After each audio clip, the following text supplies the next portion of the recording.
Chandrababu Naidu wants people in Andhra to have more children. పిల్లలే మీకు సంపదను నిరూపించే బాధ్యత నాదని మరొకసారి హామీ ఇస్తున్నా. Not just one or two, but 3 or 4 children.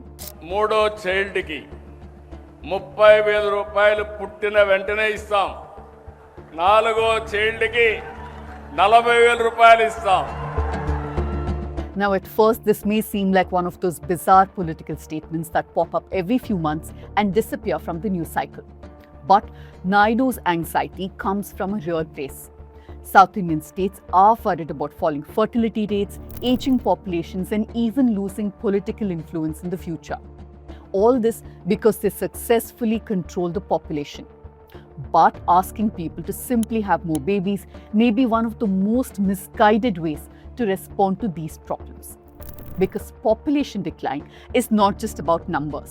It's about whether people can actually afford to raise children, whether schools, hospitals, childcare systems, and jobs are strong enough to support families, and whether governments are trying to solve structural problems with simplistic solutions. So this week, let's look at who ultimately ends up paying the price for policies like these. Let me explain.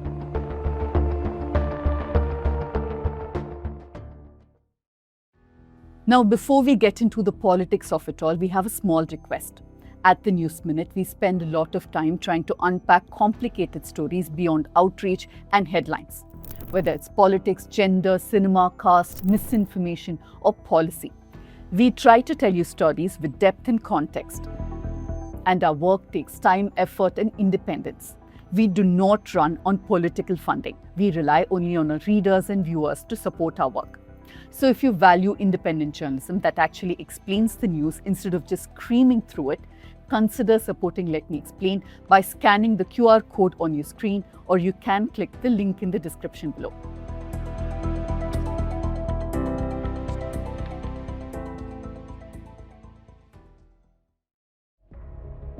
Now back to Naidu.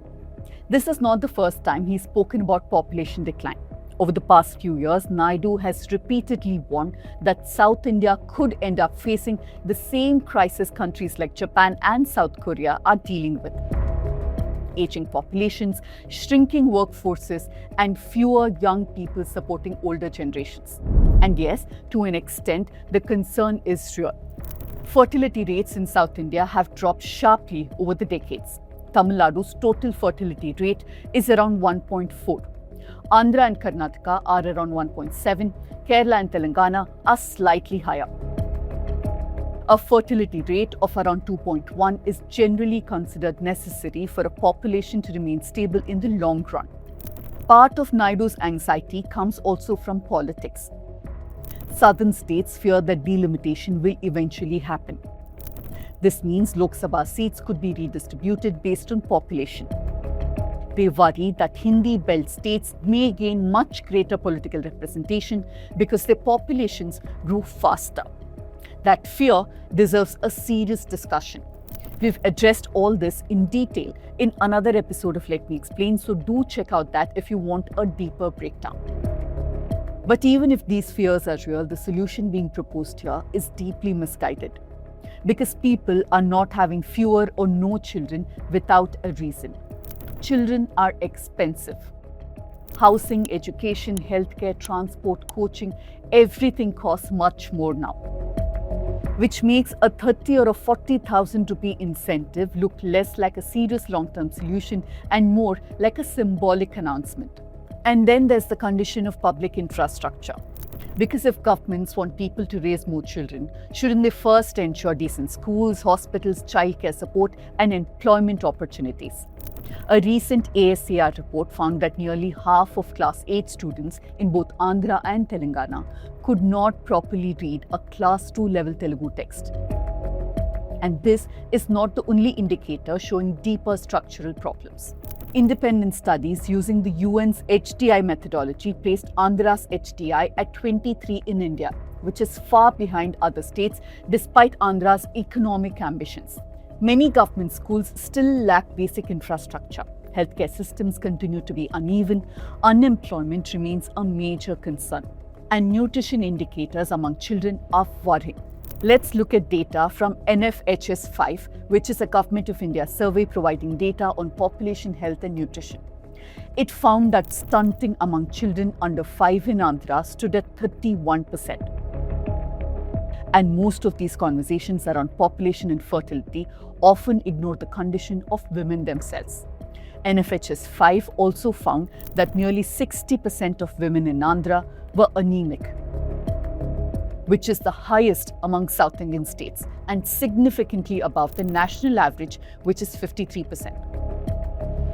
So the obvious question becomes, why is the state focusing on increasing population before improving the quality of life for people already there?